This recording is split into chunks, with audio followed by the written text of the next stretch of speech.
Of course अगर मेरे से अगर आप एज अ कोच पूछेंगे तो सबसे पहली चीज़ जो मैं बोलूँगा वो डिसिप्लिन है।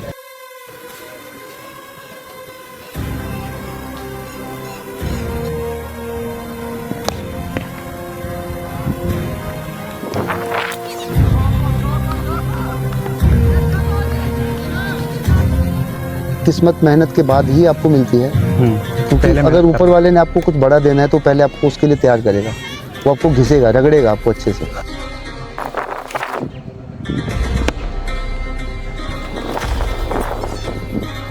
मेरा कोचिंग का फिलॉसफी भी यही है, मैं किसी के पीछे बहुत ज़्यादा पढ़ता नहीं, I just make them understand.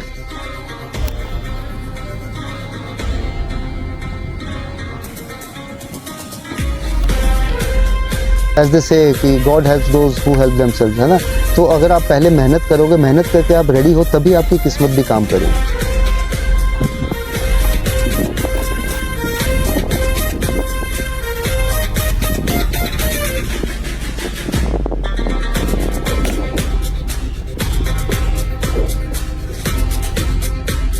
I am the founder of this academy. नमस्कार दोस्तों, स्वागत है आपका हमारे चैनल आओ बैठो बातें करें। आज मैं आया था सुपोर्टिव क्रिकेट एकेडमी, यहाँ के हेड कोच सुभाष सर से मैं मिला हूँ। आज इनसे क्रिकेट के बारे में बहुत सारी बातें करेंगे। Hi, my name is Subhash, I am from Himachal Pradesh, native Himachal Pradesh से हूँ, but I am running my cricket academy for last 8 years. Navy से रिटायर्ड हूँ, I have served in Indian navy for 15 years. और वॉलंटियर रिटायरमेंट के बाद my son wanted to pursue cricket as profession, so that's how I landed up in cricket coaching. अभी हमारा एकेडमी का setup Mohali airport के पास, it is very near to Mohali airport, around 1 kilometre from the main building of airport. Yes, तो sir आप यहाँ कितने साल से क्रिकेट में? मैंने क्रिकेट कोचिंग, वैसे तो मैं पहले भी बिट्स एंड पीसेस में कोचिंग करता रहा हूँ, बट 2018 से मैं रेगुलरली स्पोर्टिव क्रिकेट एकेडमी के बैनर के नीचे I am the founder of this academy. तो 2018 अक्टूबर में हमने शुरू किया था, तो अभी हमको 8 साल कंप्लीट होने वाले हैं। तो क्या आप जब नेवी में गए उससे पहले आपका क्रिकेटर बनने का शौक था या फिर बाद में? हाँ, मैंने प्रोफेशनल क्रिकेट खेला हुआ है और मैंने अपने स्टेट को भी रिप्रेजेंट किया हुआ है, बट क्योंकि हमारी जनरेशन के टाइम पे जो बहुत बड़ा हर्डल होता था वो ये होता था कि पेरेंट्स को अवेयरनेस नहीं होती थी। क्रिकेट एक फुल टाइम अपॉर्चुनिटी भी बन सकता है, ये कैरियर अपॉर्चुनिटी है। तो lack of awareness on our part also, उस वजह से शायद बहुत सारे अच्छे प्लेयर्स मेरे साथ खेलने वाले या उसके बाद भी कई प्लेयर ऐसे होंगे जो कंटिन्यू नहीं कर पाए क्रिकेट, क्योंकि अवेयरनेस उतना नहीं था। अभी जितना सोशल मीडिया पे या जैसे आपका चैनल है, थ्रू हम क्रिकेट के बारे में जानेंगे, जो भी मेरा नॉलेज है मैं आपके साथ शेयर करूँगा। यस, है ना। तो पहले वो सब चीज़ें नहीं थी, तो बट हाँ, नेवी में जाने से पहले मैंने अपने स्टेट को रिप्रेजेंट किया था जूनियर लेवल पे, नेशनल्स में, एंड उसके बाद भी नेवी में भी मैं क्रिकेट खेलता रहा हूँ। बट क्योंकि जॉब का सिनेरियो वहाँ पे ऐसा नहीं था कि प्रोफेशनली क्रिकेट को परस्यू कर पाऊँ। Yes, but once a cricketer is always a cricketer, तो वो क्रिकेट मेरे अंदर से गया नहीं और समहाउ वो मेरे बेटे में आ गया। मैं आपके साथ बैठा हूँ, नहीं तो शायद मैं कहीं नेवी में जॉब कर रहा होता। बिल्कुल, ये बहुत अच्छी बात है सर।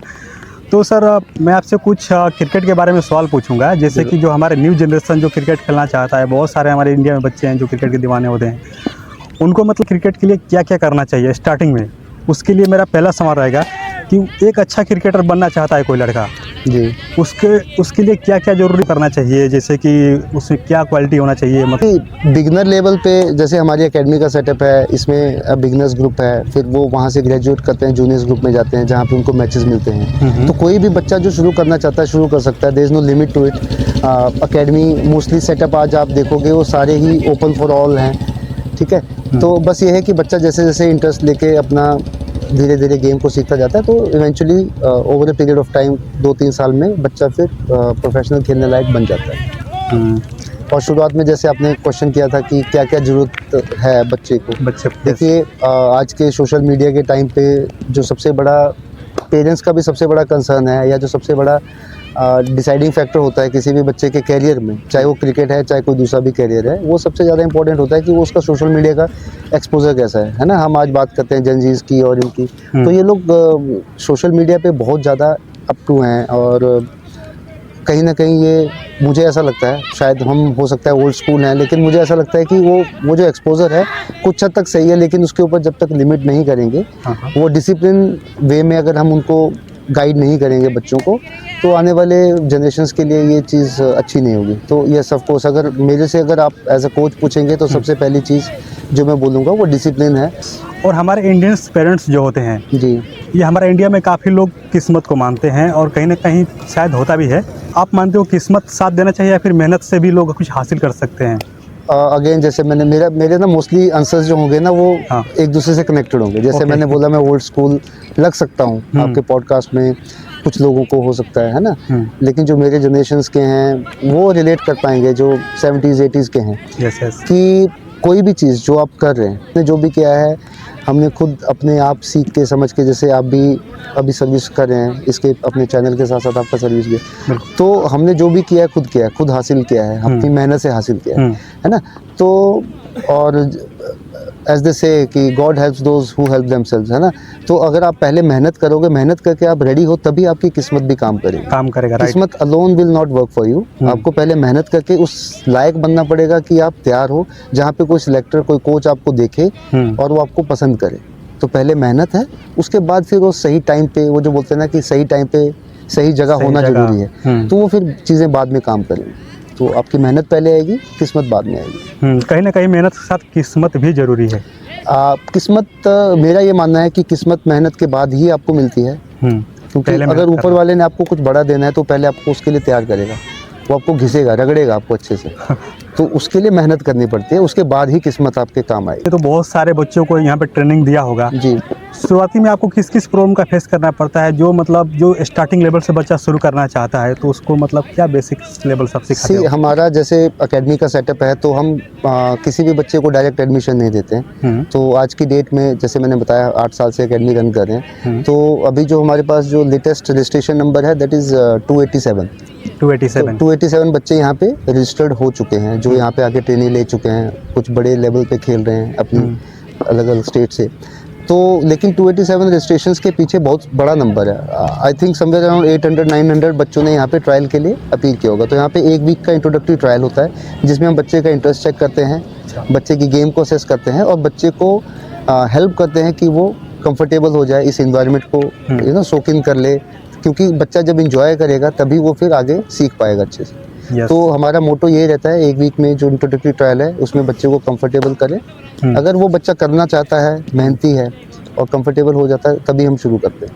तो बच्चे का कंफर्ट लेवल बहुत जरूरी है। एज ए कोच आपको कौन कौन से प्रॉब्लम फेसेस करने पड़ते हैं जो लेवल 0 से शुरू करते अभी हैं उनके लिए? इस जनरेशन के साथ जो सबसे बड़ा चैलेंज है वो जैसे मैंने बताया मोबाइल का एडिक्शन है।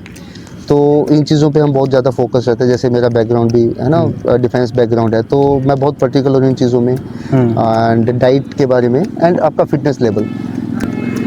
तो अभी जो न्यू जनरेशन जो मोबाइल कितना एडिक्शन हो रहा है, ये सोशल मीडिया और मोबाइल का क्या इफेक्ट करता है जो हमारे प्लेयर्स जो होते हैं उनके ऊपर?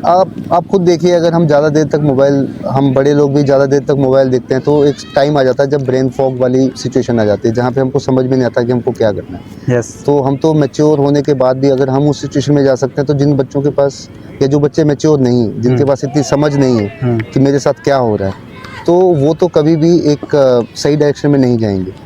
तो ये मुझे लगता है कि ये सबसे बड़ा जो रीज़न है कि हमको थोड़ा सा अवॉइड करना चाहिए, बच्चों को गाइड करना चाहिए। हम किसी के ऊपर लिमिट नहीं कर सकते, लेकिन हाँ, अगर हम उनको एक बेटर वे में समझा पाएँ कि इससे आपको क्या फ़ायदा हो रहा है, किसी चीज़ से क्या फ़ायदा हो रहा है या किसी चीज़ से क्या नुकसान हो रहा है।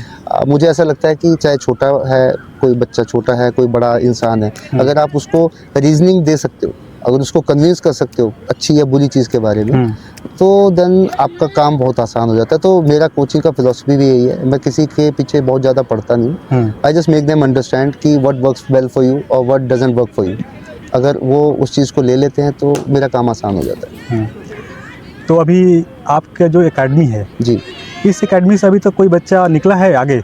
आज ही एक गुड न्यूज़ मैं आपको देना चाहता हूँ कि हमारी एक बच्ची है जो अभी लास्ट ईयर अंडर 15 UTC मतलब चंडीगढ़ स्टेट से खेली थी, और अभी इस बार उसका फिर से अंडर 19 में सिलेक्शन हो गया है। तो शी हैज जस्ट कंप्लीटेड 15 और ऐसे सीनियर ग्रुप में, अंडर 19 ग्रुप में हिमाचल, यूपी, हरियाणा, पंजाब, अलग अलग स्टेट से अराउंड 12-13 बच्चे ऐसे हैं जो डिस्ट्रिक्ट लेवल पे या उसके ऊपर स्टेट लेवल पे रिप्रेजेंट कर चुके हैं जी। जी। तो आपको एज ए कोच कैसा फील होता है जब आपके बच्चे अच्छे परफॉर्मेंस करते हैं, अच्छे लेवल पे करते हैं? तो मुझे तो ऐसा जैसे मैंने बताया, मेरा एकेडमी शुरू करने का जो रीज़न था वो मेरा बेटा था। हाँ, कि उसको क्रिकेट करना था and I was not able to find a suitable coach, और ऐसा गाइड मैं नहीं ढूंढ पा रहा था जो उसको समझ सके, उसकी गेम के ऊपर काम कर सके। और क्योंकि मैंने नेवी में सर्विस की थी तो मेरे पास चॉइस थी कि मैं कंटिन्यू कर सकता हूँ या किसी दूसरी जॉब में जा। मैं टेक्निकल बैकग्राउंड से हूँ तो मेरे पास एक्चुअली आपको बिलीव नहीं होगा शायद कि जब मैं नेवी की जॉब छोड़ रहा था तब तक बेटा 5-6 साल का ही था, और मैं टेक्निकल बैकग्राउंड से हूँ, एविएशन टेक्निकल से। तो जब मेरी वाइफ से बात होती थी तो हम यही सोचते थे कि चंडीगढ़ एयरपोर्ट हमारे घर के पास है, तो वहाँ टेक्निकल में, डिफेंस कोटा में मेरे को कोई ना कोई जॉब मिल जाएगी। सो ये प्लान था। अब ऊपर वाले की मतलब मर्जी समझ लीजिए, मैं एयरपोर्ट के पास ही बैठा हूँ, बस अब काम दूसरा कर रहा हूँ। अगर मैं उस प्रोफेशन में रहता तो शायद मैं एयरपोर्ट के अंदर काम करता। अब मैं अपने पैशन के पीछे भाग रहा हूँ जी। फाइनल क्वेश्चन जी, अपने प्रोफेशन के साथ अपने पैशन को फॉलो करें, इसके लिए क्या राय देंगे आप? डिपेंड्स, अगर आपकी, वो डिपेंड करता है कि आपकी एज क्या है। अगर मेरे पास कोई 12 साल 13 साल का बच्चा आएगा तो मैं इसको यही सजेस्ट करूँगा, अगर वो क्रिकेट में पैशनेट है, कि क्रिकेट को ही आप एज ए प्रोफेशन लेके जाओ। क्योंकि जब आप अपने पैशन को ही अपना प्रोफेशन बना लेते हो तो चीज़ें आपके लिए आसान हो जाती है, लाइफ ईजी हो जाती है। ठीक है। अगर कोई, जैसे मेरे पास थोड़े सीनियर एज के प्लेयर्स भी आते हैं, 25 प्लस भी आते हैं, कुछ 35 प्लस भी आते हैं जो क्रिकेट को बस अपने डे को एंजॉय करने के लिए खेलते हैं, तो उनके लिए वो चीज़ें फिर डिफरेंट हो जाएंगी, है ना। तो उनको अपने प्रोफेशन के साथ पैशन को कैसे, उन बड़े लोगों के लिए जो ऑलरेडी किसी जॉब में हैं और क्रिकेट को पसंद करते हैं या किसी स्पोर्ट को पसंद करते हैं, तो यस, उनको अपने स्पोर्ट को, अपने पैशन को टाइम देना चाहिए, क्योंकि उससे उनका रिजुनेशन होता रहेगा। अगर मंडे टू फ्राइडे या मंडे टू सैटरडे आप जॉब कर रहे हैं, एक दिन अगर आप अपने पैशन को देते हैं तो आप अगले एक वीक के लिए फिर से चार्ज हो जाते हैं। तो ये बहुत ज़रूरी है।